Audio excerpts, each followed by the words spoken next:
Bonjour à tous, aujourd'hui une nouvelle vidéo sur les 365 comptes. Avant de commencer notre petite vidéo, n'oubliez pas de vous abonner, de laisser un pouce bleu et de faire un petit commentaire pour me dire quel compte que vous avez préféré aujourd'hui.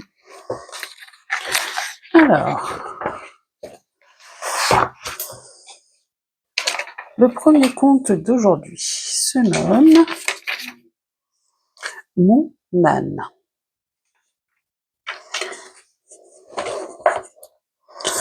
Mon âne. Mon âne a bien mal à la tête. Madame lui fait faire un bonnet pour sa fête. Un bonnet pour sa fête. Et des souliers vernis. Oui, des souliers vernis. Mon âne a bien mal aux oreilles. Madame lui fait faire une paire de boucles d'oreilles. Une paire de boucles d'oreilles. Un bonnet pour sa fête. Et des souliers vernis. Oui, des souliers vernis. Mon âne a bien mal aux yeux. Madame lui fait faire une paire de lunettes bleues. Mon âne a mal au nez. Madame lui fait faire un joli cache-nez. Mon âne a mal à l'estomac. Madame lui fait faire une tasse de chocolat. Elle est plutôt pas mal, elle est mignonne. La prochaine histoire du jour, c'est le paysan et son âne.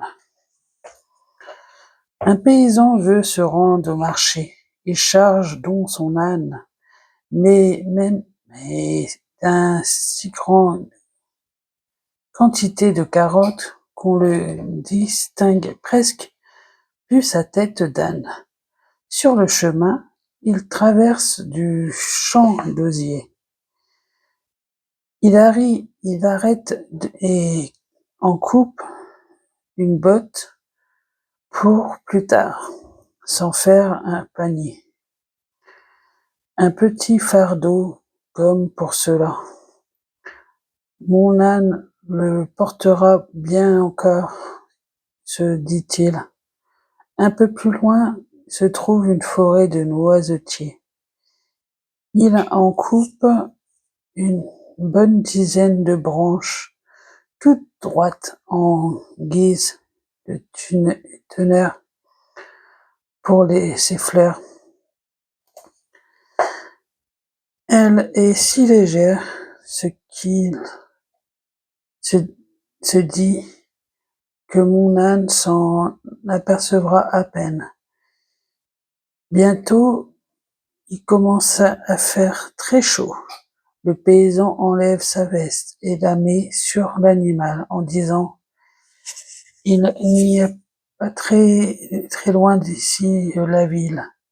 Je porterai bien ma veste à mon petit bras, mais ma bête ne succombera pas sous un fardeau si léger. » À peine dit-il ces mots que l'âne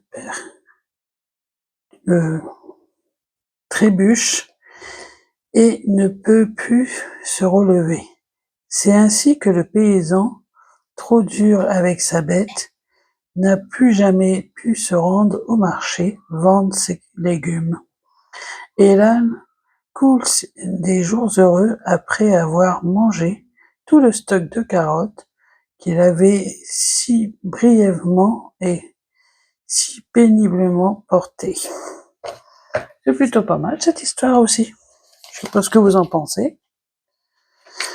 La prochaine histoire du jour, c'est la marchande de pommes. La marchande de pommes.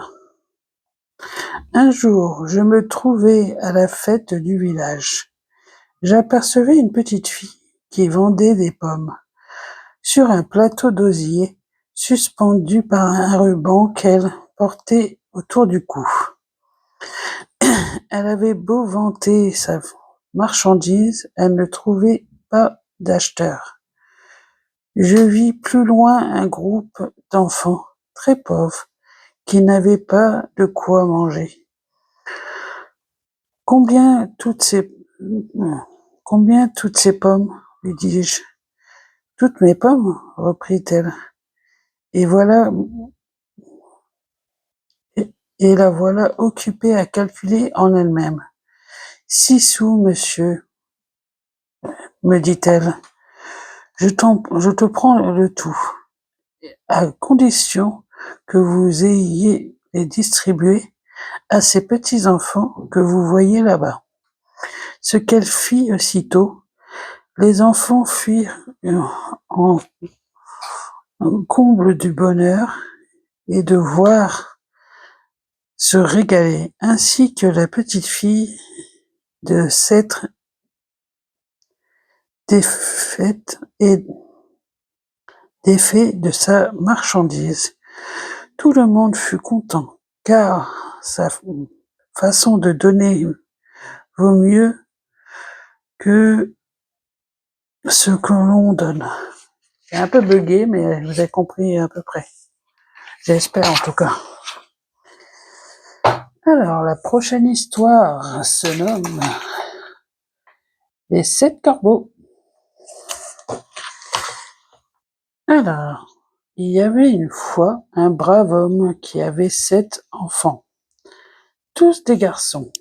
Ils décidèrent bien d'avoir aussi une fille, quand, quelque temps après, sa femme donna le jour à sa petite fille, toute charmante, mais si mignonne, si frêle, qui craignent qu'elle ne vécure pas et qu'on décida que monsieur le curé était absent. Il voulait la baptiser aussi, le plus vite possible. Le père envoya donc l'un de ses garçons chercher de l'eau pure à la source du village. Mais sur le chemin, ils se disputaient et se renversaient l'eau. Le père devint tout à fait furieux, et avec un terrible juron, il les maudit et s'écrie: je voudrais que ces garnements devinrent des corbeaux. À peine eurent à prononcer ces paroles qu'il s'entendit dans l'air un bruyant battement d'ailes. Il regarda à la fenêtre, et ils virent 7 jeunes corbeaux, tout noirs, passer au-dessus de la maison, et s'envola au loin. Il eut beau se désoler, et le mal était fait, il n'était pas en son pouvoir de mettre le néant de la malédiction prononcée. Heureusement, sa petite fille prit des forces et grandit de jour en jour, en beauté et en sagesse. Elle devint unique consolation de ses parents. Un jour, elle apprit qu'elle avait eu des frères et connu leur histoire. Pour les retrouver, elle parcourut l'univers dans tous les sens. Elle reprit courage pour gravir le plus haut des montagnes. C'est là qu'elle les découvre, à l'instant même où elle les mit sur son cœur. Il a repris leur forme naturelle. Il alla tous retourner à leurs parents qui furent très heureux de tous les revoir. Plutôt pas mal, cette petite histoire, elle était mignonne. Alors, la prochaine histoire du jour est la dernière du jour. Elle n'est pas bien grande, mais je vais vous la faire quand même. La planète Mars.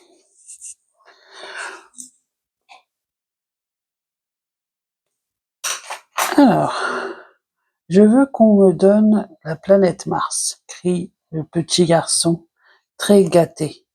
Sa maman aurait voulu le satisfaire.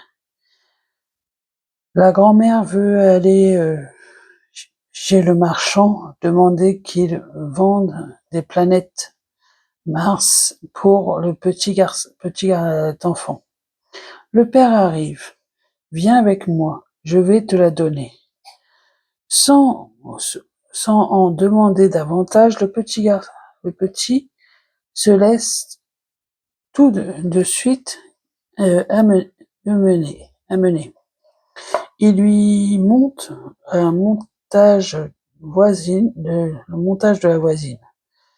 Viens, la planète Mars est là-haut, dit le papa. Et il monte.